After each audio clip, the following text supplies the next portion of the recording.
Bismillahirrahmanirrahim. Assalamualaikum warahmatullahi wabarakatuh. Pemirsa Bandung TV, apa kabar semuanya? Salatu wassalamu ala rasulillah wa ala alihi wa sahbihi wa mawalah. Pemirsa Bandung TV, apa kabar semuanya? Mudah-mudahan dalam keadaan sehat walafiat, tidak kekurangan satu apapun. Alhamdulillah, Embun Pagi Islam Memberi Solusi yang tayang setiap hari Rabu jam 6.30 sampai jam 7.30, insya Allah kembali tayang. Kami mohon maaf Rabu kemarin ada sesuatu hal sehingga tidak ada penayangan. Alhamdulillah telah hadir di tengah-tengah kita guru kita semua yang siap memberikan tausiahnya, yang hari ini kita akan memberikan tema rahmatan lil alamin tadi, atau rahmat Allah. Silakan tadi pesan semula tadi. Bismillahirrahmanirrahim. Assalamualaikum warahmatullahi wabarakatuh. Hamdan wa syukranillah. Puji syukur pada Allah Subhanahu wa taala. Salawat salam semoga terus mengalir pada teladan kita semua, Nabi besar Nabi Muhammad SAW. Tidak henti-hentinya kita bersyukur ya, karena ini udara cukup dingin. Tadi setengah 4 tuh sampai 17 di rumah itu ya, luar biasa. Alhamdulillah. Tapi kata Rasul, salah satu penghapus dosa itu adalah faisbagul wudu pisabroh ya. Memaksakan berwudu di saat udara dingin. Itu jadi penghapus dosa yang besar gitu ya, pahalanya itu. Jadi saat dingin kita bangun berwudu ke masjid, fashhadulahu bil iman, maka saksikanlah dia punya iman. Nah, makanya untuk mengukur seorang itu beriman atau tidak, lihat ke masjidnya katanya, berjamaah salat. Nah, selanjutnya kita lanjut yang kemarin, masih membicarakan tentang rahmat Allah ya. Karena apapun alasannya kita punya keterbatasan ya. Kemampuan terbatas, akal juga terbatas. Dengan sendirinya untuk mendapatkan sesuatu itu butuh rahmat Allah. Dan rahmat Allah itu rahmatullah bil kasabi la bil ilham. Rahmat Allah itu dengan perbuatan, bukan tanpa usaha. Nah, beberapa perbuatan yang bisa datangkan rahmat Allah. Satu, dalam satu riwayat Rasul menyebut bahwa kalau kalian ingin dapat rahmat Allah, sering-seringlah menyimak ayat-ayat Al-Quran. Ini secara ritual ya. Wa iza quri'al Al-Quran fastami'u lahu ansitu la'alakum turhamun. Apabila dibacakan ayat-ayat Al-Quran, dengarkan, simak, la'alakum turhamun, agar kalian dapat rahmat. Di surat Al-A'raf ayat 204 ya. Itu jadi dasar bahwa mendengarkan Al-Quran, menyimak, mendengarkan, itu mendatangkan rahmat. Itu baru mendengarkan, belum belajar, belum mengamalkan, belum menghafalkan. Udah, baru mendengarkan saja itu dapat rahmat Allah. Karena itu minimal kita sering mendengarkan. Siapa yang baca Al-Quran, dia tahu, dia amalkan, itu seperti buah jeruk, dipijit tuh dicium harum ya, dan enak rasanya. Siapa yang baca Al-Quran tidak tahu artinya, baca saja. Seperti buah kurma, tidak harum tapi enak rasanya. Nah, siapa yang mendengarkan Al-Quran, belum bisa baca, dengar saja. Panjang jalan, pokoknya dari Bandung ke Garut, saya pernah ngulang-ulang Yasin ya, itu dari kaset ya, terus saya ulang-ulang, bisa sampai ya 30 kalian lah gitu ya. Ulang-ulang terus. Dan ternyata ada ketenangan, tenang karena menyimakkan itu, ada rahmat Allah. Nah, yang kedua, rahmat itu akan mengalir kepada orang yang damai dan mendamaikan. Ya, damai dan mendamaikan. Karena Islam itu kan damai mendamaikan. Islam itu selamat dan menyelamatkan. Islam itu harmonis dan mengharmoniskan. Nah, orang yang dapat rahmat Allah yang kedua ini, seluruh aktivitasnya membawa kedamaian. Karena agama itu agama itu kacau kan. Agama itu artinya tidak kacau. Jadi orang yang beragama, apapun agama dia, tidak bikin kekacauan. Makanya ketika sahabat nanya, ya Rasulullah, apa barometer seorang muslim itu? Rasul mengatakan, man salimal muslimuna milisanhi wa yadihi. Siapa saja muslim yang lain nyaman dengan lisannya dan perbuatannya. Maka hati-hati, innal bala'a muakalun bil mantik. Bencana itu berawal dari lidah. Nah, lidah yang mana? Lidah yang tidak mendamaikan. Lidah yang mengibarkan permusuhan. Lidah yang menimbulkan dosa dan maksiat. Makanya dalam Al-Quran, kerjasama apapun silahkan, selama itu baik. Dalam Al-Quran, wala ta'awanu alal ismi wal udwan. Jangan kerjasama dalam dosa dan permusuhan. Itu jangan permusuhan itu jangan diwariskan ya, sama anak-anak, jangan gitu. Cukup sampai kita saja. Tutup, diam. Nanti anak kita bisa berhubungan dengan anak yang kita benci atau yang benci sama kita, silahkan. Karena boleh jadi permusuhan itu, makanya jangan terlalu benci sama orang. satu saat pasti butuh. Jangan terlalu sayang sama orang, karena satu saat bisa ngalunjak, kata orang Sunda itu ya. Nah, damaikanlah orang yang bertengkar, la'allakum turhamun, agar kalian mendapatkan rahmat. Dan itu pahalanya sangat besar tuh, Pak Abu ya. Mendamaikan yang bertengkar tuh pahalanya sangat besar. Ada hadis mengatakan begini, siapa yang mendamaikan dua orang yang bertengkar, khairul laka, lebih baik bagimu min antusolya, daripada sholat sunat di rumah mi'atan rokatan, 100 rokaat. Jadi kalau kita damaikan dua orang sampai damai, akhirnya islahnya apa rekonsiliasi ya, itu pahalanya lebih dari 100 rakaat sholat sunat. Berarti mendamaikan orang tuh lebih dari tahajud, lebih dari duha, lebih dari ibadah sunnah. Hanya yang terjebak dengan ritual, sementara sosial dilupakan. Itu mendamaikan. Kebayang kalau orang itu menjadi provokator ya. Lisannya provokator, perbuatannya provokator, sehingga yang asalnya dua orang ini damai, gara-gara dia jadi berantem. Wah, itu pahalanya, ma'udzubillah, bukan pahala, dosanya sangat besar. Bisa menghapuskan pahala 100 rakaat salat sunat. Makanya Nabi SAW, kenapa beliau itu sangat mudah menyebarkan Islam? Karena beliau itu dari ujung rambut sampai ujung kaki itu menimbulkan kedamaian. Katanya kalau ketemu dengan orang tuh, kalau ngobrol dia tatap wajahnya, mau mendengarkan. Ketika ketemu dengan orang, beliau nyapa duluan. Ada istilah Sunda, ajrih, rengkuh, hormat, santun. Jadi Islam itu santun, hormat. Islam itu ajrih, someah, dareh deh, marahmai. Sehingga pas orang itu berjumpa, pulang itu nyaman. Itulah rahmat Allah. Fabima rahmati minallah lintalahum. Walau kunta faddan ghalidal qalbi lang faddu min hawlik. Karena dengan rahmat Allah engkau hendaklah lemah lembut sama siapapun. Walau kunta faddan ghalidal qalbi lang faddu min hawlik. Kalau kalian kasar, pasti orang sekitar kalian akan meninggalkan kalian. Karena ciri orang yang rahmat Allah itu ada, dia lemah lembut kepada siapapun. Di rumah kepada istri lemah lembut. Konon kabarnya istri para sahabat kalau manggil suami, ya sayyidi, wahai paduka yang mulia, wahai suamiku. Kepada istri Rasul, ya Humairah. Beliau tidak segan-segan memuji kebaikan setiap orang. Dan ini luar biasa ya. Sampai Ibnu Mas'ud itu malu luar biasa. Kenapa? Beliau kan suka menjaga sendal Rasul ya. Tanpa Ibnu Mas'ud katanya, aku tidak tenang salat itu. Baru tahu bahwa Ibnu Mas'ud kerjanya menjaga sendal Nabi. Dan Ibnu Mas'ud adalah sahibun na'li Rasulullah SAW, sahabat yang bersahabat dengan sendalnya Rasulullah SAW.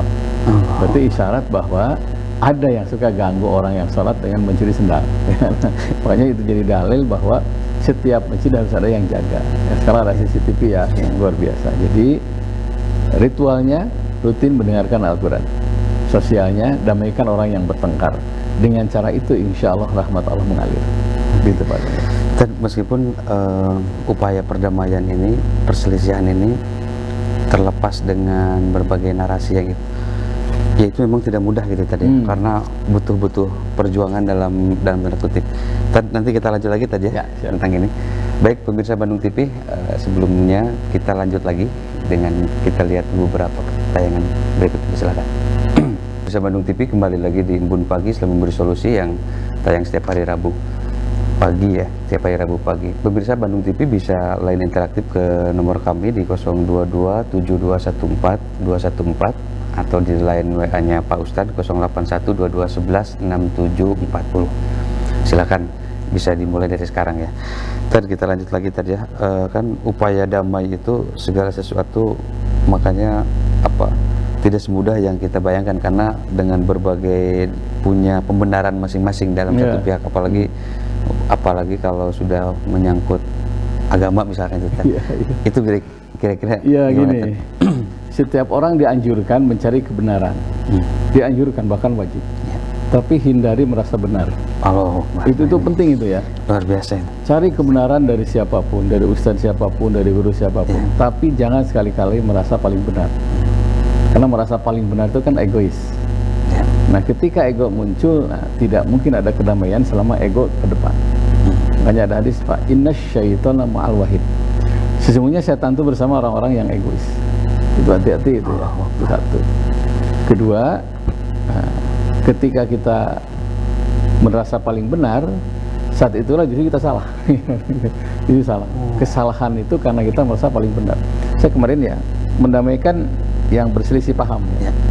Karena ikhtilaf itu memang selalu ada ya. Karena perbedaan itu kan rahmat. Rahmat itu artinya satu musik saja.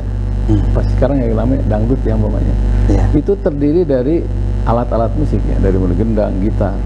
Karena mukulnya beraturan jadi enak ya, nggak terasa goyang tumit gitu, gitu ya, lagu-lagu Bang Omar dan sebagainya. Jadi perbedaan yang mana yang jadi rahmat itu perbedaan yang beraturan.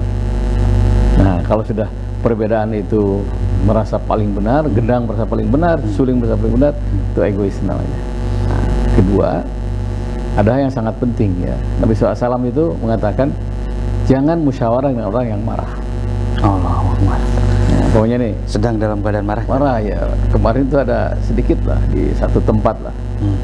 Anaknya dua perempuan, 5 laki. Itu pembagian waris kan. Boleh saya datang tapi dengan kepala dingin. Karena katanya kalau marah itu ya wa'arid anil jahilin, tinggalkan gancang gitu ya. Nah makanya jangan kepancing marah. Saya baca ya kisah orang soleh ya, seorang kakek berjalan, tiba-tiba kucing itu kegerus itu ya, ke kolam. Dia ronta-ronta terus masuk ke atas kayu, terus saja dia ambil tangannya gini, orang nyakar kan? Nyakar, ngambil nyakar lagi. Jadi ambil kayu, langsung naik kayu, tolong. Rupanya yang memperhatikan nih si kakek ini, kenapa nggak ditolong? Sudah nyakar malah masih ditolong. Tangan ini katanya berusaha untuk menjadi kedamaian. Saya nggak mau kepancing dengan marahnya kucing. Jadi tangan ini terlalu baik ya. Alhamdulillah saya didikatnya terlalu baik kepada siapapun. Jadi kalau saya melawan sama kucing itu berarti saya mengotori dan kepancing dengan amarah kucing. Itu jadi dasar bahwa kalau marah dijawab dengan marah, maka marah tidak akan hilang. Untuk ini demi kedamaian Nabi sering mengalah ya. Ya bisa dibayangkan lah seorang Nabi dilempari, seorang Nabi diganggu sholatnya, bahkan diboikot ekonominya. Pernah sampai masuk ke satu kebun ini anggur ya, dalam-dalam berdarah-darah itu. Pasti haus, pasti ingin makan ya, karena berceceran waktu dari Taif itu. Rasul malah langsung beliau sholat, kemudian berdoa dan pergi. Yang punya anggur ini langsung kaget. Ini orang dalam keadaan lapar masih juga tidak mau mencuri gitu ya. Orang itu datang, siapa engkau itu? Saya Muhammad. Baru tahu. Oh ini yang namanya Muhammad itu. Jadi beliau itu terkenal dulu bukan karena lamanya sholat Nabi itu, bukan karena lamanya berzikir, tapi karena jadi sumber kedamaian untuk siapapun. Itu pertama kali itu ya.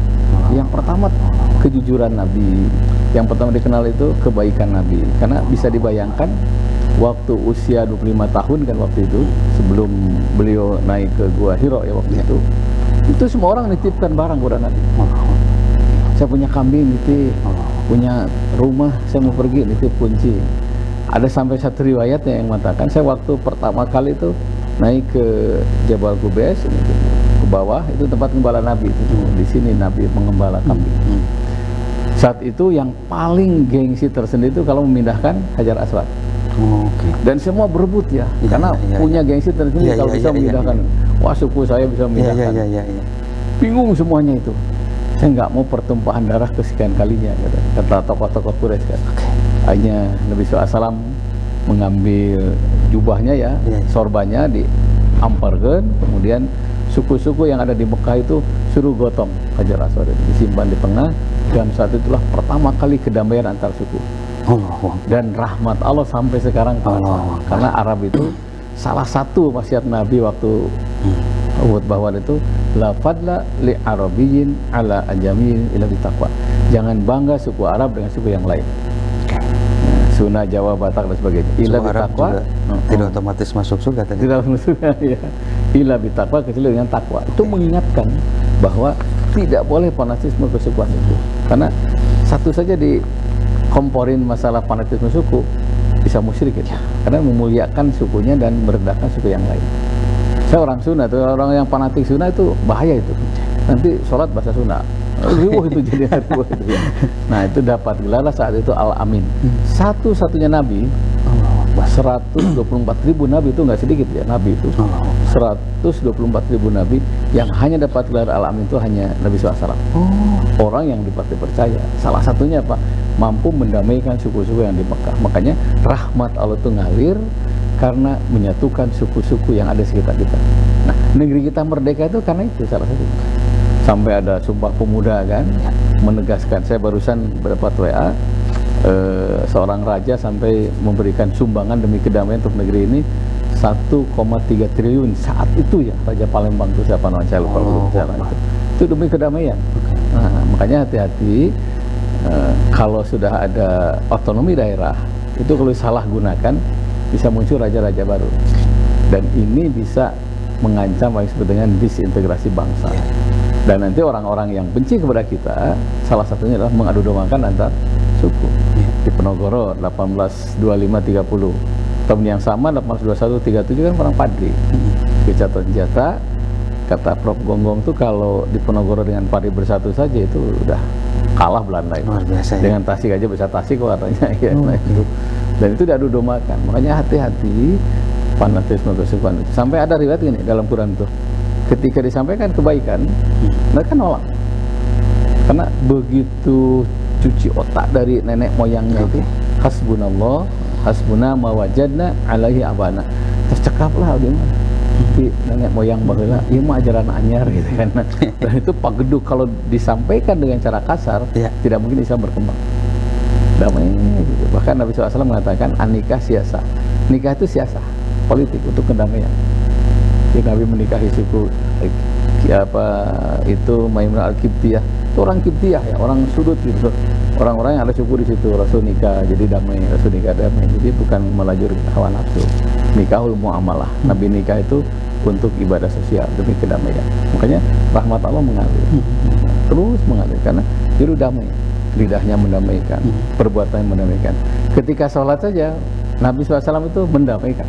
Suratnya pendek-pendek, karena demi kedamaiannya. Jadi orang loh, jadi imam itu jamaah Allah kalau panjang nunggu saruku, suku itu baru.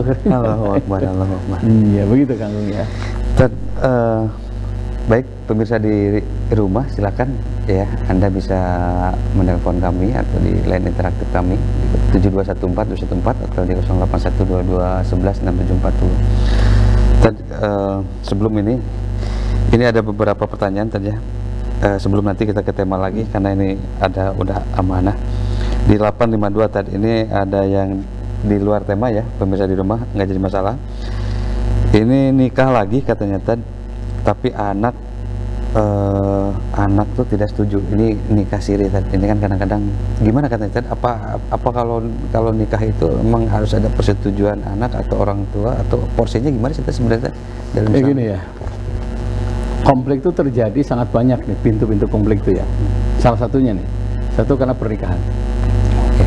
Jadi jangan sampai pernikahan itu menimbulkan konflik, karena Islam itu kan damai. Jadi berbuatlah sesuatu yang mendamaikan, bukan pernikahan yang berkah, yang gara-gara nikah anak tidak nyaman, bapak tidak nyaman, ibu tidak nyaman, keluarga nyaman. Makanya sebelum pernikahan itu harus ada yang disebut dengan ta'aruf. Perkenalkan dulu sama anak, gimana nih?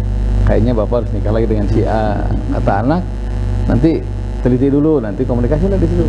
Saya pernah menikahkan seorang itu sampai 2 tahun ya. Jadi dari dia punya anak 3, dari calonnya punya anak 4 kan. Hanya ikuti aja kesenangannya apa anaknya situ. Hanya anaknya senang futsal, semua ikut futsal. Setelah futsal makan bubur.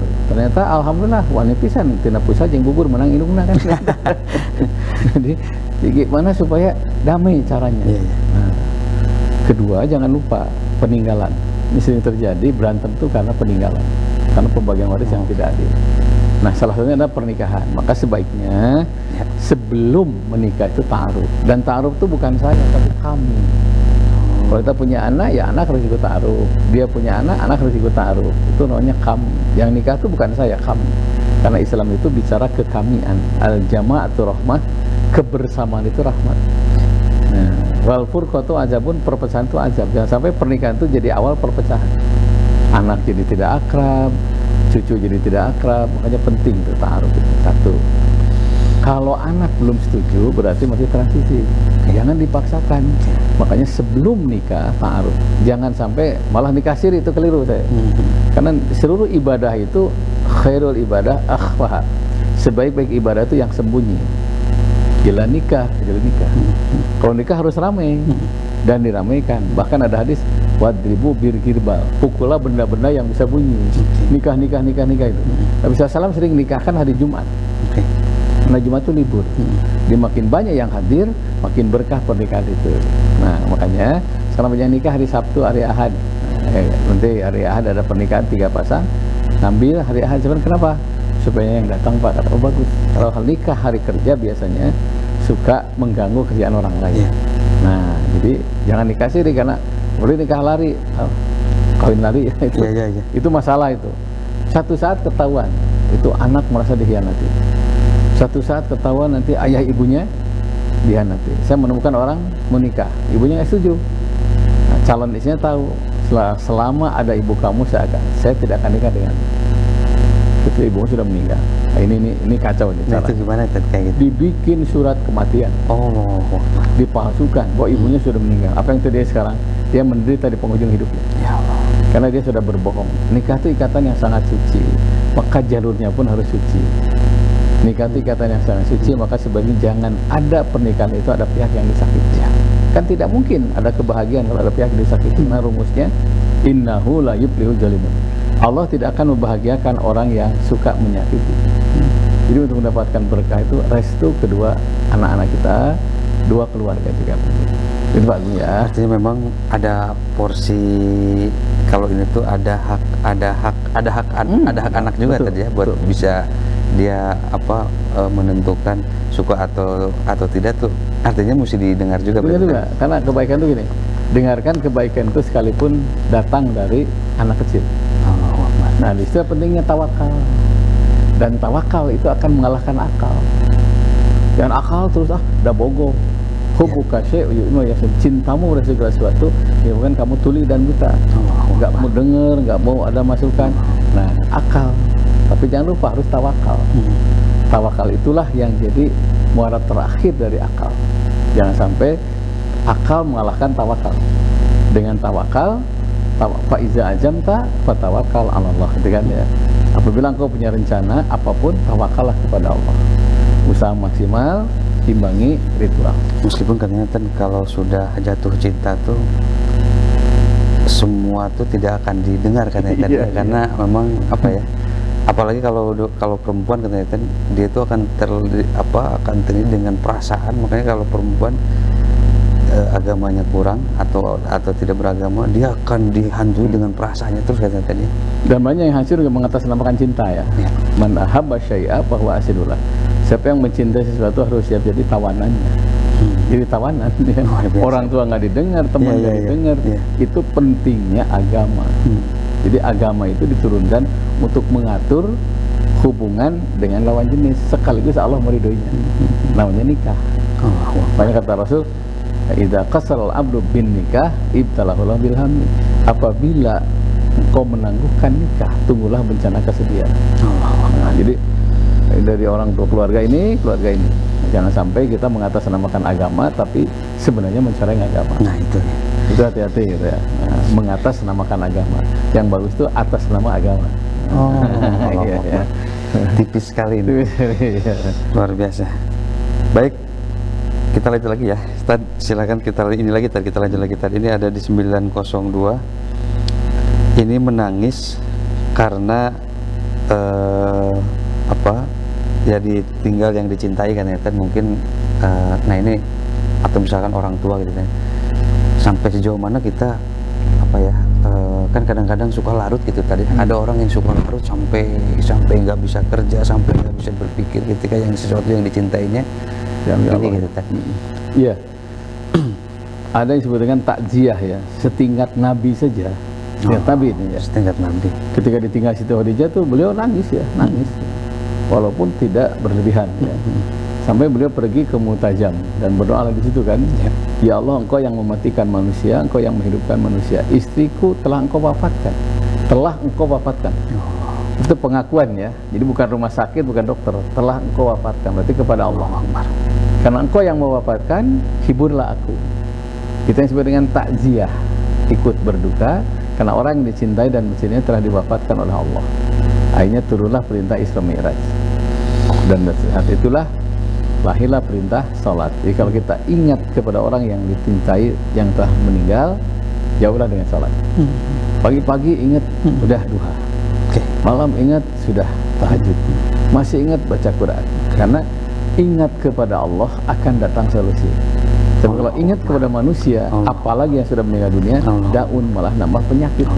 Sementara kita pekerjaan kan banyak, mungkin ada anak, ada memenuhi kebutuhan pokok, apalagi sebagai pimpinan, karyawan banyak menggantungkan hidup kepada kita. Jangan sedih berlamahan, karena Allah yang maha segalanya. Inna zikrullah syifaun wa inna zikronas daun. Sesungguhnya mengingat Allah akan datang penawar. Wa inna zikronas daun.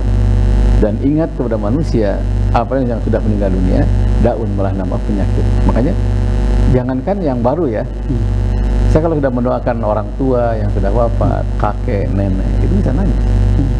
Karena memang harus begitu ya. Karena katanya Allah itu mudah dipengaruhi dengan air mata kita. Kalau sudah nangis itu longsong ya, pundak itu. Karena sandaran orang beriman ya cuma kepada Allah. Ya, ketika saya ditinggal ayah itu usia 4 SD ya. Adik 2, ya, pensiunan guru SD lah, kebayang lah berapa. Ya, cuma kalau sudah kematian pasti ada rencana Allah yang terbaik. Mungkin kalau tidak meninggal, saya berada di zona nyaman. Kalau orang berada di zona nyaman, biasanya usaha maksimalnya nggak mau. Dia harus berjuang. Gregetnya kurang tadi. Gregetnya kurang gitu ya. Tantangannya kurang. Ayus dihal ma'isyah, harus mengubah taraf hidup dengan pekerja keras. Pekerja. Bila Allah mencintai hambanya, Allah berikan berbagai ujian karena Allah ingin melihat usaha maksimalnya, sekaligus ingin mendengar rintihan doanya. Nah, untuk ini sedih boleh, tapi jangan sampai lupa pekerjaan pokok. Jadi salurkan kepada kebaikan. Kemarin ketemu 2 orang anak ya, karena ayahnya baru sebulan meninggal. Tugas saya apa Pak? Bikin almarhum gembira di alam kubur. Caranya gimana? 1, laksanakan nasihat. 2, teruskan kebaikan. 3, jangan lupa jalin silaturahmi dengan sahabat-sahabat almarhum. Berikutnya kalau ada kesempatan, ziarah ke makomnya. Dan bila ingat almarhum, baca Quran. Ingat baca Quran, ingat baca Quran. Karena terlalu apa ya? Kalau orang bersedih, sedih berlebihan Pak, itu bisa husnuzon, bisa suudzon kepada Allah. Sedangkan suudzon kepada Allah itu kan min jumlati jurubika baik, termasuk sejumlah dosa besar.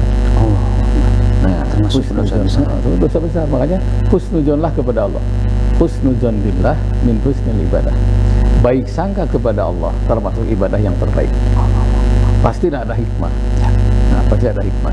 Nah, biasanya kalau sedih berlebihan, nah ujungnya suudzon kepada Allah. Sedangkan jangankan suudzon, bicara jika saja nggak boleh. Nah, itu. Naik motor jatuh. Oh, jika naik mobil nggak boleh itu. Udah, konsepnya innalillahi wa inna ilaihi raji'un. Itu ungkapan yang paling bijak. Udah, mintalah kepada Allah. Banyak orang yang akalnya dikedepankan, ya kumaha budak, kumaha ya. Ternyata ujungnya bisa hidup ya. Kalau rezeki itu hanya dari satu sumber ayah, harusnya anak-anak panti asuhan tidak bisa hidup. Hati-hati, jangan sampai kematian itu jadi awal kemusyrikan. Allah ada di mana gitu kan ya. Makanya dalam doa jenazah itu ada Allahumma la tahrimna ajrahu wa la tafina badahu. Ya Allah, jangan menimbulkan masalah setelah orang ini meninggal. Ya Allah. Itu maknanya apa? Jangan ada masalah bicarakan kematian, salah paham kepada Allah. Jangan sampai ada masalah pertengkaran dengan keluarga. Itu betul-betul sampai pantesan ada doa ini. Kita diingatkan. Jadi silahkan sedih tapi jangan berlebihan, dan jangan lupa begitu ingat yang meninggal, ingatlah kepada Allah. Karena meninggal seorang itu awal kebesaran Allah. Ini luar biasa. Dan kita lanjut lagi tadi ya. Ya, pemirsa Bandung TV, kita sayang sekali, kita lanjut lagi, kita lihat dulu beberapa tayangan berikutnya, silakan. Pemirsa di rumah, kembali lagi di Embun Pagi. Pemirsa di rumah bisa menghubungi kami ya di 08122116740 atau di line interaktif di 0227214114. Kita masih lanjut dengan tema rahmatan lil alamin atau rahmat Allah. Sebelum masih ada yang bertanya, kita ada beberapa netizen ini yang masih bertanyakan tadi ya.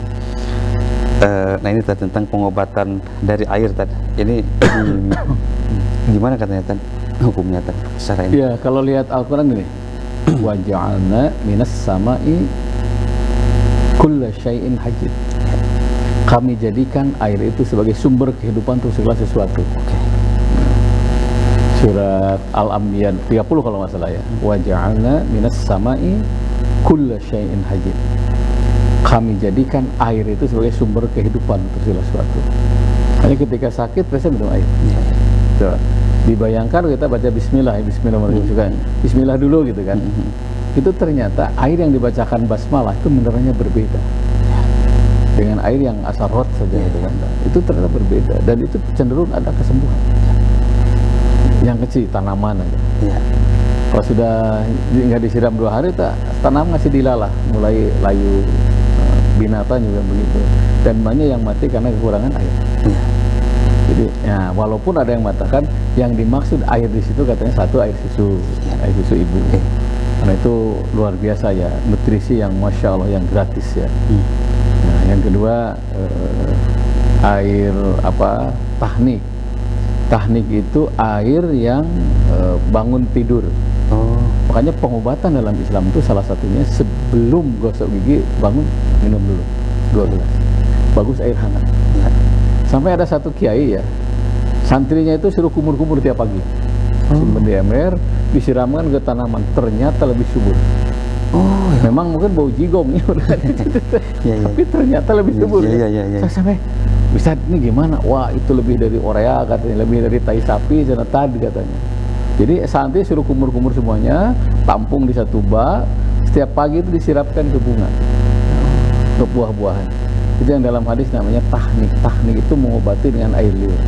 Sampai ada keterangan katanya orang tua dulu itu kan rata-rata sehat ya.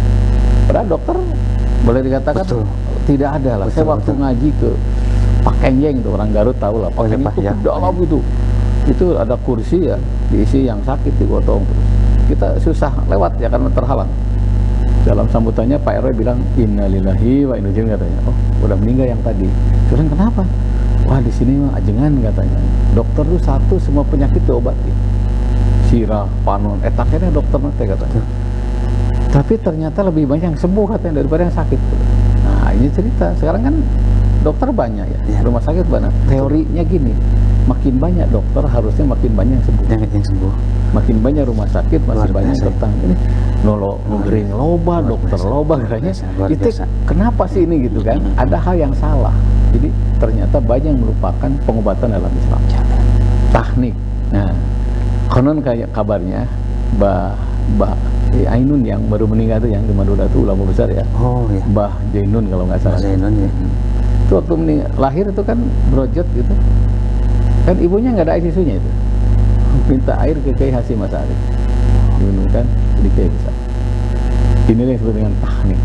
Mengobati dengan, karena air liur orang yang saleh katanya ternyata itu ada pengaruhnya. Makanya sering kita temukan di beberapa pesantren bekas minum para kiai itu diminum ya. Makanya kiai harus berseka ya ulang gitu kan. Karena ternyata saya waktu di Pusdai itu ada orang yang tiap mau habis urut kasih ember ya, ditanggal gitu dia.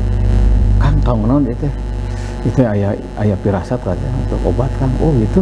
Saya sempat ini yang disebut dengan waja'alna minas sama'i kulla syai'in hayyin. Kami jadikan air itu sebagai sumber kehidupan manusia dan makhluk yang lain. Itu yang kedua. Yang ketiga, yang mengatakan itu air doa. Ada Tibun Nabawi, itu pengobatan cara Nabi melalui doa. Nah, air doa juga termasuk dibenarkan. Ada yang mengatakan itu bukan air doa, tapi seluruh air yang ada khasiat. Air itu tumbuh-tumbuhan. Nah, katanya kelapa hijau itu beda ya airnya dengan kelapa biasa. Nah, itu ternyata diteliti oleh para ahli sampai kesimpulannya kalau olahraga terlalu lelah air kelapa. Saya mewajibkan diri saya seminggu sekali air kelapa itu. Dan ternyata memang enak ya, lancar gitu, ringan. Sampai saya baca ada yang ngirim ini, oh, nah jadi dibenarkan pengobatan dengan air dari tumbuh-tumbuhan. Ada juga yang disebut dengan waja'alna minas sama kulla syai'in hayyin, itu adalah kami jadikan air itu sebagai sumber kehidupan mata air. mata air yang bersih. Ada yang mengatakan itu sumbernya air Zam-Zam, karena air Zam-Zam itu termasuk air yang paling bagus mineralnya. Itu kalau minum dengan yakin. Saya pernah mau tawaf ifadah ya, belum sarapan Pak. Jam 7 pergi, karena takut kehilangan rombongan, saya harus memimpin rombongan tawaf ifadah. Aduh, saya belum sarapan.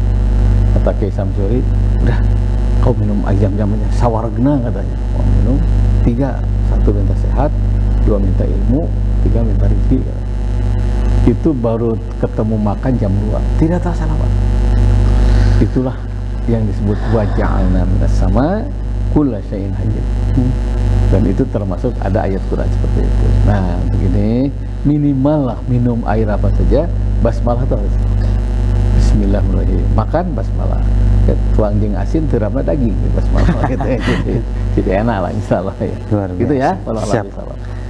Cuma ini kau harus hati-hati ini. Harus hati-hati karena banyak yang mengarah kepada syirik. Jadi hati-hati juga karena doa yang dibacakan malah yang jabokan yang salah itu kan. Bahkan kalau dikemas terus dijual gitu itu gimana tadi? Sebaiknya janganlah. Janganlah sebenarnya karena agak-agak tipis juga itu tadi. Tipis itu. Janganlah bagusnya. Makanya mari kita membahas satu saat tema Tibbun Nabawi, pengobatan cara Nabi. Ada bukunya itu karangan Jalil Asyuti ada, Al-Qur'an juga ada. Itu sudah terjemah bahasa Indonesia, pengobatan cara Nabi. Nah, gitu. Oke, kita lanjut lagi ya, pemirsa di rumah. Ini tadi ada lagi tadi ini tentang pembangunan masjid dan apakah ada syarat dalam Al-Qur'an misalkan pembangunan masjid itu gimana katanya tadi? Ya kalau lihat Al-Qur'an itu ini, wa ija'alnal baita masabatan linnas wa amna.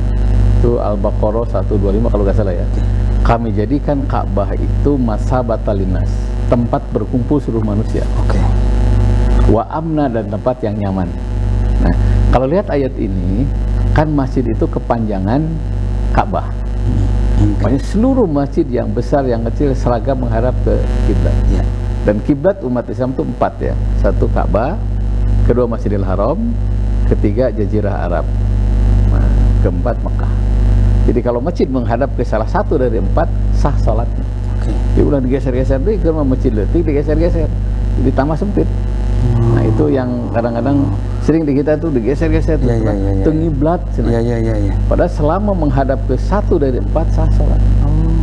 Ka'bah, Masjidil Haram, Mekah, Jazirah Arab. Jadi tidak mesti presisi, mesti ngepas bener, mesti presisi bener tadi. Betul, ya itu aja menghadap ke salah satu dari 4. Dia boleh geser-geser deh lah.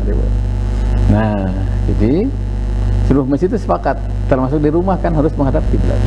Sampai Nabi SAW pernah kan waktu sholat menghadap ke Aqsa, Rasul ditegur, inna awwala baiti wudi'a linnas lallazi bi Bakkata mubarakah wa dalil alamin. Langsung balikan badannya menghadap ke Ka'bah. Makanya di Madinah ada masjid Qiblatain. Sampai sekarang masih ada masjid itu. Nah, jadi masabah itu tempat berkumpul. Berarti masjid tempat berkumpul seluruh manusia. Itu isyarat bahwa masjid tidak boleh dikuasai satu organisasi. Masjid tidak boleh dikuasai satu suku. Masjid tidak boleh dikuasai oleh satu harokah. Masjid Al-Hidayah titik tidak boleh lambang organisasi. Itu akan mempersempit makna masjid. Sehingga tiap orang tuh boleh sholat di situ. Dan masjid memang kalau nyaman aman 24 jam. Tiap orang tuh masjid bukan hanya untuk sholat, untuk istirahat. Jadi solusi menghadapi masalah. Ada makanan, ada itu masabah linnas. Wa amna, nyaman. Jadi masjid harus tempat bermusuh manusia, amna nyaman. Nyaman, damai, nyaman parkirnya, nyaman wudhunya, nyaman tempat ibadahnya, nyaman sholatnya, dan nyaman pengurusnya kali. Pengurusnya nyaman, amanah. Nah, ini penting saya sampaikan karena sekarang ini banyak yang mempersempit makna masjid. Masjid kelompok Sunda pokoknya. Nanti masjid kelompok Padang itu bisa berantem itu. Udah Masjidil Haram titik. Makanya dulu zaman sebelum tahun 50-an tuh sholat tuh sampai 4 kali di Masjidil Haram itu. Sholat pertama kelompok Imam Syafi'i, sholat kedua Imam Hambali. Oh, dari zaman dulu juga sudah ada itu ya. Lohor 4 kali. Tapi saling menghormati ya. Hanya musyawarah besar kalau nggak tahu tahun 50-an. Nah, sampai sekarang. Makanya sholat sana variasi. Ainu siga NU, anu siga Persis, anu siga Muhammadiyah. Jadi yang Persis pun tenulah panitia Persisnya tapi kan ngago goreng Muhammadiyah gitu ya. Begitu mah sebaliknya, jangan sampai yang Muhammadiyah menjadikan NU. Jadi orang di surga nanti akan ketemu Persis, NU, Muhammadiyah gitu ya. Nah, jadilah seorang muslim yang berakidah Persis, berakhlak Muhammadiyah, berwawasan NU. Kita sudah jenuh ya dengan saling menjelekan. Dengan adanya masjid berarti memfasilitasi semua orang bisa memakmurkan masjid. Gitu ya, Kang, ya. Luar biasa, luar biasa. Baik pemirsa di rumah, masih ada beberapa waktu lagi bisa nelpon kami atau bisa di line interaktif ke kami. Cuman sebelum kita lanjut, kita lihat dulu ada beberapa tayangan yang akan lewat. Silakan.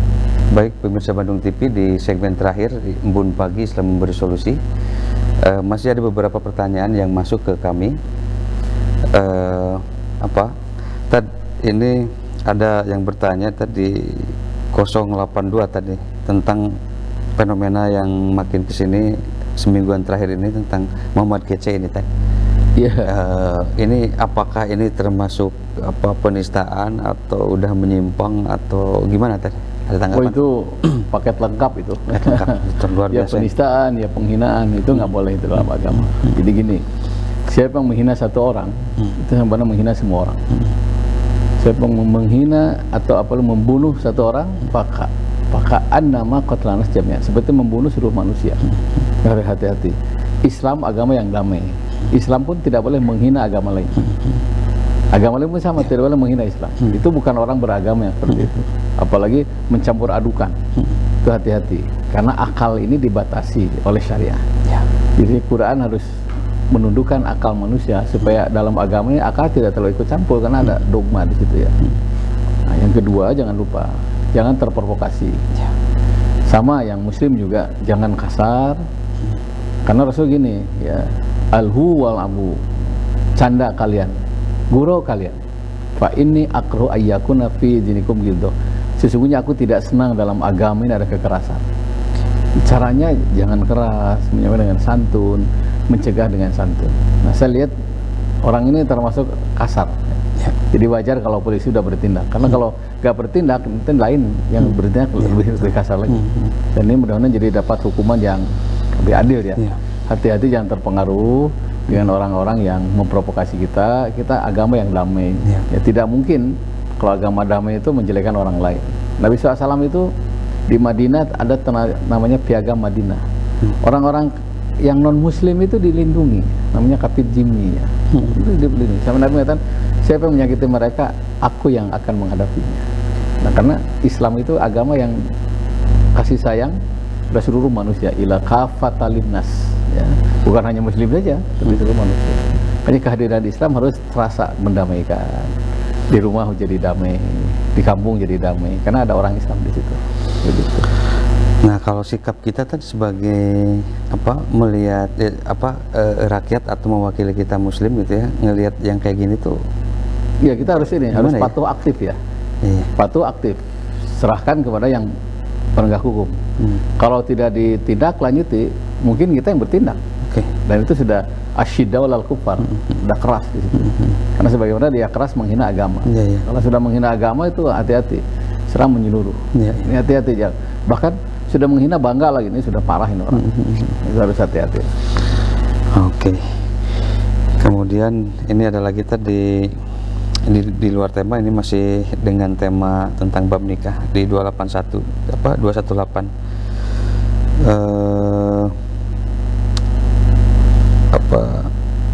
ini tuh kan ada yang suami sudah meninggal katanya tadi, suami sudah meninggal.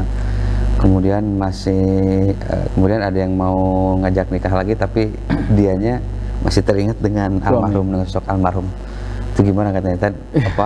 Apakah saya nanti tidak menghargai atau gimana katanya tadi? Ya gini ya, setiap yang meninggal dunia, laki atau perempuan, sudah dipastikan punya pasangan. Wa abdilhu zaujan khairan min zaujihi. Ya Allah, berikan pasangan yang terbaik dibandingkan pasangan yang ditinggalkan di dunia. Itu isyarat bahwa yang meninggal ada isyarat punya pasangan. Itu isyarat juga bahwa yang ditinggalkan di dunia, istri atau suami, kalau ada jodoh boleh nikah lagi. Makanya ada masa iddah kan, 3 kali sucian, ada Bahkan laki-laki itu tidak ada masa iddah. Teman saya baru 2 bulan nikah lagi. Luar biasa. Gak ada ya, masalah, silakan ya. Iya, iya. Cuma ada adab aja di situ, Iya, mati perasaan. Iya. Tetap harus komunikasi dengan baik. Iya. Bahkan disunahkan, bukan sunnah, bahkan mengatakan wajib ya. Kalau teman kita sudah lama apa jomblo namanya, sudah jadi duda aja, kita carikan itu amal soleh. Saya punya biro jodoh itu salah satunya itu ya. Itu amal soleh. Nikah itu lebih dari haji. Nikah itu lebih dari umroh. Tidak ada amalan yang separuh dari agama kecuali nikah. Disebutnya an-nikah nisfuddin. Nikah itu setengah dari agama. Jadi nanti gimana kalau nikahnya sering umpamanya ya? Kan katanya pasangan itu akan menemani di alam akhirat sana gitu kan. Siapa yang paling setia?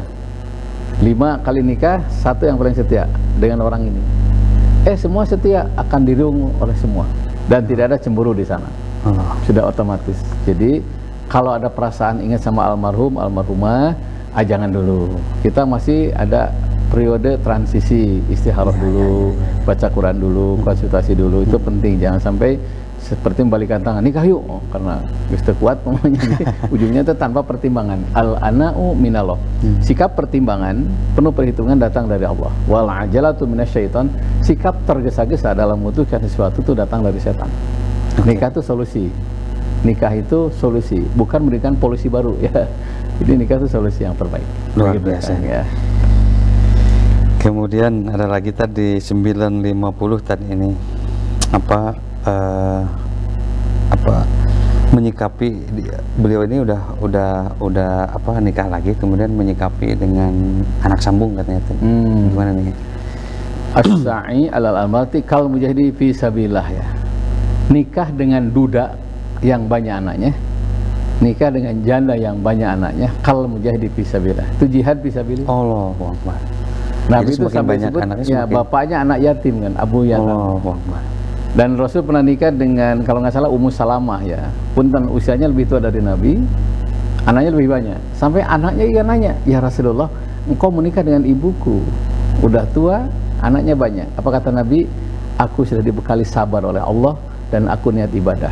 Kemudian Rasul bacakan surat Al-Maun. Ara'aital ladzi yukadzibu biddin fadzalikal ladzi yatim. Nah, itu. Dan waktu Rasul wafat ternyata yang paling kenceng nangis siapa? Anak-anak sambung beliau. Karena Nabi sangat sayang sama anak tiri. Jadi tidak ada istilah ibu tiri hanya sayang sama ayahku saja, itu nggak ada. Buktikan bahwa Islam itu agama yang damai, agama yang penuh dengan kasih sayang. Sekalipun kepada anak tiri, anak sambung. Karena rubba akhilaka lam talidu umuka. Betapa banyak anakmu yang tidak ibumu lahirkan. Siapa ya? Anak tiri, anak sambung itu. Sayang sama anak sendiri itu 100. Tapi kalau ke anak tiri itu 200 nilainya. Makanya kalau ibunya disayangi, cinta sama ibunya, ya otomatis yang dinikahi juga sayang sama anaknya. Begitupun laki, begitu perempuan. Begitu ya. Tapi tentu ada masa transisi ya. Kita menyesuaikan diri dengan keinginan anak kita. Kalau umpamanya belum sesuai, wajar. Saya ketemu orang ada 10 tahun, 20 tahun, bahkan ada yang 5 tahun baru komunikasinya lancar. Itu wajar, masa transisi ya, karena bukan darah kita kan, wajar. Yang budak sorangan adalah bantu akur kan, komunikasi budak batur gitu ya. Tapi sekali lagi niat ibadah. Oke, gitu paling ya. Terakhir tadi ini apa sebelum ditutup nih, kenapa ada yang menanyakan Islam itu kan rahmatan lil alamin, kenapa enggak rahmatan lil muslimin katanya? Oh iya, iya. Ini gimana katanya? Ya, Islam Maksud itu agama rahmatan ya, untuk semua alam. Ya. Karena untuk semua alam, Islam hadir menyelamatkan seluruh manusia, seluruh alam, baik alam yang mikro ataupun alam yang makro ya. Konon kabarnya ya, innallaha katabal ihsan ala kulli syai'. Kalau sudah syai' itu segala sesuatu, Allah menganjurkan berbuat baik pada segala sesuatu. Segala sesuatu bisa man, bisa ma, yang bernyawa tidak bernyawa. Kehadiran Islam, binatang pun merasakan. Bahkan ada seorang sahabat yang melihara burung ya hanya jantan saja. Rasul negur, kau menyiksa makhluk Allah katanya. Kalau melihara burung ya jangan hanya jantan, tambah betina. Merenung gitu ya, saya sempat merenung. Oh, ini disebut dengan rahmatan lil alamin. Kata Nabi, tayamum itu kan penting ya. Tapi ada salah satu syarat tayamum apa? Air ada tapi jatah binatang. Jatah binatang pakai tayamum ya, hayam parai kabeh itu sudah dosa. Tayamum lah di situ. Itu menunjukkan Islam itu rahmatan lil alamin. Gitu Pak. Oke, dan luar biasa ini. Waktunya sayang sekali, waktunya sudah habis. Bisa kasih kesimpulan sama doa tadi? Iya, ini masih banyak yang nyambung ke WA. Nanti saya jawab di luar jam tayang, insya Allah. Mudah-mudahan kita termasuk. Mari kita dengar Al-Quran, mari kita damaikan yang bertengkar. Dengan cara seperti ini, insya Allah rahmat Allah akan mengalir. Muhammad salli ala Muhammad wa ali Muhammad wa barik wa salim. Amin ya Allah ya rabbal alamin. Allahu rabbuna la syarikalah. Allahu rabbuna la syarikalah. Allahu rabbuna la syarikalah. La ilaha illa anta subhanaka inni kuntu minaz zalimin. Hasbunallah wa ni'mal wakil, ni'mal maula wa ni'mal nasir. Hasbunallah wa ni'mal wakil, ni'mal maula wa ni'mal nasir. Wa hasil maqasidana, wa hasil maqasidana, wa hasil maqasidana. Ya Rahman ya Rahim irhamna, ya Rahman ya Rahim irhamna, ya Rahman ya Rahim irhamna. Subhana rabbika rabbil izzati amma yasifun. Assalamualaikum warahmatullahi wabarakatuh. Alhamdulillahirabbil alamin. Amin ya rabbal alamin. Assalamualaikum warahmatullahi wabarakatuh. Baik pemirsa di rumah, sayang sekali Embun Pagi Rabu ini telah berakhir. Mudah-mudahan bisa memberikan manfaat, bisa memberikan pencerahan, bisa memberikan jalan hidayah bagi kita semua. Tentu ada salah, kita mohon dimaafkan. Sampai ketemu lagi di Rabu depan dengan Islam Memberi Solusi, Embun Pagi Islam Memberi Solusi. Wabillahi taufiq wal hidayah. Assalamualaikum warahmatullahi wabarakatuh. Salam.